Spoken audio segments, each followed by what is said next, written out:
गुरुकृपा हि केवलम्।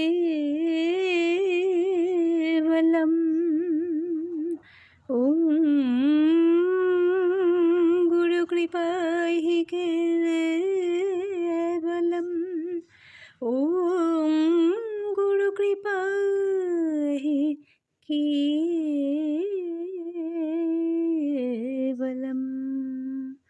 ॐ गुरुश्रीचरण शरणम्। ॐ गुरुश्रीचरण शरणम्। ॐ गुरुश्रीचरण शरणम्।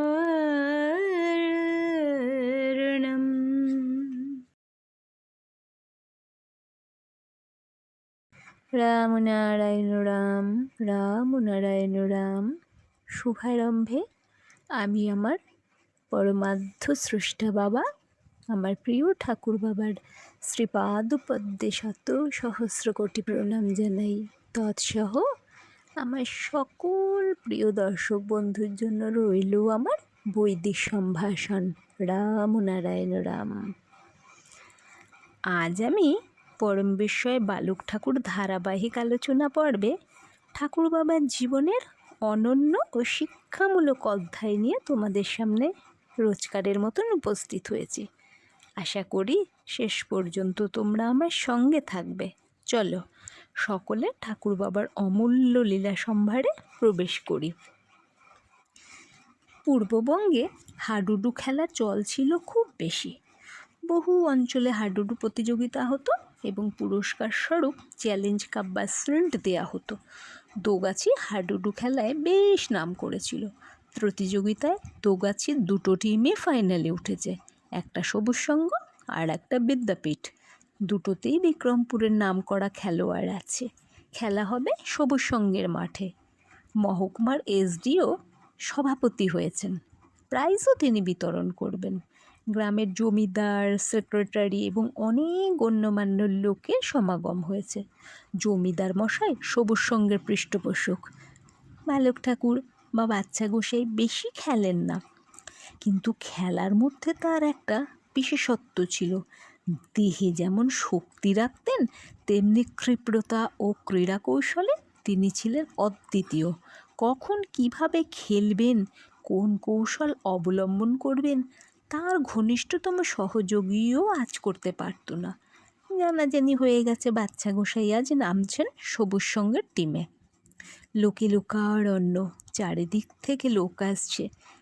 কাজির পাগলা, কোল্লাপাড়া, কুমারভোগ ও তার আশেপাশে গ্রাম থেকে সবাই এসেছে। বাড়ির মেয়েরা, মাসিমা, পিসিমা, দিদিমা, বউরা যাদের কোনোদিন গ্রামের খেলার মাঠে দেখা যায় না, তারাও দল বেঁধে মাঠে এসেছেন এই ঐতিহাসিক খেলা দেখতে। দুই পক্ষের সমর্থকরাও এসেছে। গ্রাম দেশে বাড়ির মেয়েদের এবং বর্ষিয়ান মহিলাদের খেলার মাঠে আসাটা একটু অস্বাভাবিক, কিন্তু আজকের বিশেষ আকর্ষণ বাচ্চা গোসাইয়ের খেলা। তার ক্রীড়া কৌশল এতই চমকপ্রদ যে তার টিম জিতলে একটা খেলার মতন খেলা দেখা যাবে, আর হারলে মনে হবে স্বেচ্ছায় তারা প্রতিদ্বন্দ্বীকে জিতিয়ে দিয়েছেন। রোদ তখনও পড়েনি, মাঠে সূর্যের আলো পড়েছে, বাচ্চা গোসাইয়ের গায়ে পড়ে ঝলমল করে উঠছে। এসডিও জমিদার বাবুকে জিজ্ঞাসা করলেন, ওই সুন্দর ছেলেটি কে? জমিদার বাবু সংক্ষেপে তার পরিচয় দিলেন। এসডিও অবাক হয়ে বললেন, তাই নাকি? সারা মাঠে হইহল্লা লেগে গেছে, যেন একটা বিরাট উৎসব হচ্ছে। রেফারি হুইসেল বাজালেন। খেলা শুরু হয়ে গেল। প্রত্যেক পক্ষে 11 জন করে প্লেয়ার। প্রথম ছি দিলেন প্রফুল্ল হোড়ের ভাই, বিদ্যাপীঠের মানিক, কেঞ্চি মারা প্লেয়ার। বিপক্ষ দলের খেলোয়াড় দম নিয়ে কপাটি কপাটি করতে করতে তাদের কোর্টে আসে, আর কেঞ্চি মারা খেলোয়াড় এমনভাবে দুই পা সাঁড়াশির মতন করে তার কোমর জড়িয়ে ধরে যে সে আর কিছুতেই নড়তে পারে না, ফলে আউট হয়ে যায়। সবুজ সংঘের মৈনা, মোহন প্রভৃতি ভালো কেঞ্চি মারে। প্রথমবারের খেলায় ড্র হয়েছে। একটা গেমে সবুজ সংঘ জিতেছে, একটা গেমে বিদ্যাপীঠ জিতেছে। বাচ্চা গোসাই খেলছেন, তার দিকে সবার নজর। দেখে মনে হয় একটু লজ্জা পাচ্ছেন। শেষ রাউন্ডের খেলা শুরু হয়েছে। এবারেই মানিক প্রথম ছেয়ে দিল। সবুজ সংঘ কিছুতেই পেরে উঠছে না। একে একে 6টি প্লেয়ার আউট হয়ে গেছে, বাকি রয়েছেন 5 জন। দেখতে দেখতে আরও 2 জন আউট হয়ে গেল।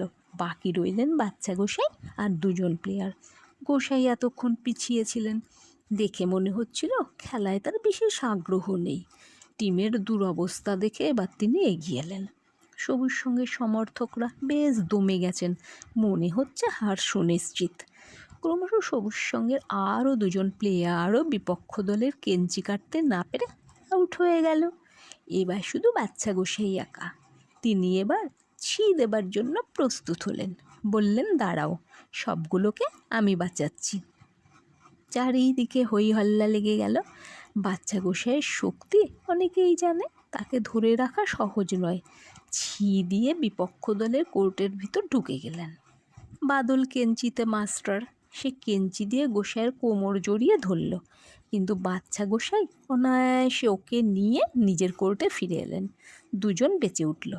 আবার ছি দিয়ে ওদের ভিতরে ঢুকে পড়লেন। টগর, মানিক এবং আরেকজন গোসাইকে জাপটে ধরল। মনে হলো তিনি ফিরতে পারবেন না, তিনিও বিশেষ চেষ্টা করছেন না। তারপর হঠাৎ এত ক্ষিপ্রতার সাথে লাফিয়ে উঠলেন যে ওরা আর ধরে রাখতে পারল না। সবুজ সঙ্গের 5 জন বেঁচে উঠল। গোসাই রগর করে তার পক্ষের খেলোয়াড়দের বললেন, তোরা তো শ্মশান থেকে ফিরে এলি, এবার একটু বিশ্রাম কর, ভালো করে খাওয়া দাওয়া কর, আমি ছি চালিয়ে যাই। প্রফুল্ল হোরকে লক্ষ্য করে বললেন, তোমাকে বধিবে যে গোকুলে বাড়িছে সে। সবাই হেসে কুটোপাটি। এবার ছি দিয়ে ভিতরে ঢুকে গিয়ে প্রফুল্ল হোরের পিঠে একটা চাঁটি বসিয়ে দিলেন। এদিকে সবাই তাকে ঘিরে ফেলেছে, পালাবার উপায় নেই এমনভাবে ধরেছে। হঠাৎ একটা গোঁত্তা মেরে ওদের বোকা বানিয়ে চলে এলেন। ওরা সবাই আলোচনা করছে, এত চেষ্টা করছি ধরতে পারছি না কেন, নিশ্চয়ই ও তেল মেখে এসেছে। গোসাই হাত বাড়িয়ে দিয়ে বললেন, দেখো না তেল মেখেছি কি না। বাচ্চা গোসাই আবার ছি দেবার জন্য রেডি হচ্ছেন। ওরা বলে উঠল, ও বারবার কেন আসছে? গোসাই রেফারিকে বললেন, ওরা এ কথা বলবে কেন, আমি যতবার খুশি যাব। আর কিছু ওরা বলতে পারল না। গোসাই বললেন যে এবারে তিনি একটু মজা করবেন। ছি দিয়ে বিপক্ষ দলের কোর্টে ঢুকে গেলেন। ওরা এসে জাপটে ধরল। গোসাই কপাটি কপাটি করে যাচ্ছেন, আর ওরা অপেক্ষা করছে কতক্ষণে গোসাইয়ের দম ফুরিয়ে যাবে। ওরা মাত্র 2 জন। হঠাৎ তিনি বসে পড়লেন এবং ফুরুত করে বেরিয়ে গেলেন। ওরা সব নাম করা প্লেয়ার, আর গোসাইয়ের অভ্যাস নেই। প্র্যাকটিস না থাকলে কি হবে, গোসাই যে কৌশল অবলম্বন করলেন তাতেই ওরা কাত হয়ে গেল। ঘন ঘন হাততালি পড়তে লাগলো। সবুজ সঙ্গ জিতে গেছে। এবার প্রাইজ দিলেন এসডিও সাহেব। বালককে জিজ্ঞাসা করলেন, তোমার নাম কি? বালক উত্তর দিলেন, কতদিন তুমি সবুজ সঙ্গে আছো? বালক ঠাকুর বললেন, 3-4 বছর হবে। কাপটা তিনি বালকের হাতে দিতে চাইলেন। বালক বললেন যে তিনি কাপটা একা নিতে চান না, সবুজ সঙ্গে সব খেলোয়াড় আসুক। সব খেলোয়াড়রা গিয়ে এলো। এসডিও আবার কাপ দেবার উদ্যোগ করছেন। বালক বললেন, শেষ হলো না স্যার, সবুজ সঙ্গ আর বিদ্যাপীঠ এ পিঠ আর ও পিঠ, এক গ্রামের এক পাড়ার। যদি কোথাও বাইরের প্রতিযোগিতায় যেতে হয় 2 টিম থেকেই বাছাই করে গ্রামের হয়ে খেলব। সুতরাং আমরা 2 টিম একসঙ্গে কাপ নেব। এ জয় শুধু আমাদের নয়। এসডিও খুশি হয়ে বললেন, এ কথা তুমি বলতে পারলে? বালক উত্তর দেন, কেন পারবো না স্যার, বিদ্যাপীঠ আসতে চাইছে না। বালক তাদের ডেকে বললেন, এগিয়ে এসো, তোমরা কি রায়টের সূচনা করতে চাও? বিদ্যাপীঠের খেলোয়াড়রা দ্বিরুক্তি না করে এগিয়ে এলো। বালক এবার সভাপতি এসডিওকে বললেন, কাপটা এবার বিদ্যাপীঠের হাতে দিন স্যার। আমরা যখন এক সূত্রে বাঁধা, আমাদের জয় সবার জয়। এসডিও খুশি হয়ে বললেন, তোমার চিন্তাধারা মহৎ। এরপর সবাই একসঙ্গে বসে খাওয়া দাওয়া করলেন।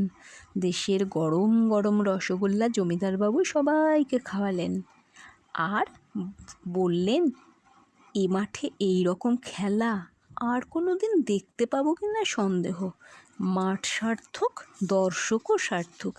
এসডিও খেলার অনেক প্রশংসা করলেন, বললেন যে তার আশা সার্থক হয়েছে। বালক ঠাকুরের উচ্ছ্বসিত প্রশংসা করলেন তিনি। এসডিও এবং অন্যান্য সকলেই বালকের গালে গাল লাগিয়ে আদর করলেন। এরপর দুই দলই একত্রিত হয়ে হিপ হিপ হুররে বলে কাপটা নিয়ে গ্রাম পরিক্রমা করলেন। এদিকে স্কুলে ক্লাস 6-এ তো উঠেছেন, স্কুলে ঠিকমতো যাওয়া আসাও করছেন। মাঝে মাঝে মাইনে দিতে পারেন না বলে নাম কাটা যায়।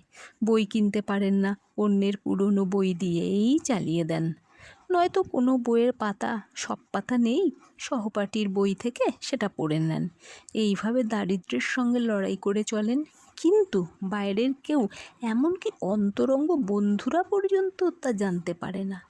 স্কুলের পর বিকেলবেলায় মাঠেই হোক বা তার ছোট্ট চৌচালা ঘরটিতেই হোক, বালক ঠাকুরের কাছে বহু লোকের সমাবেশ হয়।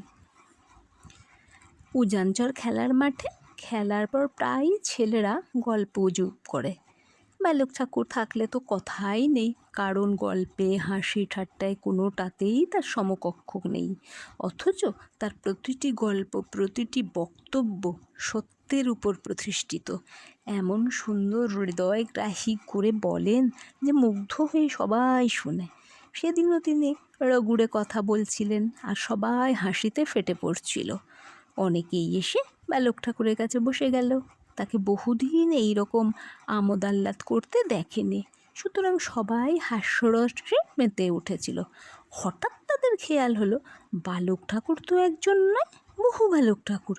প্রত্যেক ভক্তের সামনে একজন করে বালক ঠাকুর বসে আছেন আর হাস্যরস পরিবেশন করছেন। যতজন ভক্ত ততজন ঠাকুর। বিরাট আনন্দের মাঝেও সকলে বিস্মিত হয়ে গেল। এ কী ব্যাপার, কোনটি আসো বালক ঠাকুর? কয়েকজন প্রবীণ ব্যক্তিও শেষে এসে ওই বৈঠকে যোগ দিয়েছিলেন। ঠাকুরের মাস্টারমশাই প্রকাশ বলতো হতবম্ব হয়ে চিৎকার করতে লাগলেন, কোনটা বীরু ঠাকুর, কোনটা বীরু ঠাকুর? উচ্ছ্বাঙ্গের বিভূতি এই কায়ামুহু দেখে সেদিন সবাই আনন্দে ও বিস্ময়ে অভিভূত হয়ে পড়ল। আজ এই পর্যন্ত। দেখা হচ্ছে আবার তোমাদের সাথে পরবর্তী ভিডিওতে। তোমরা সবাই ঠাকুর বাবার আশীর্বাদে সুস্থ থেকো, ভালো থেকো, সুরক্ষিত থেকো। রাম নারায়ণ রাম, রাম নারায়ণ রাম।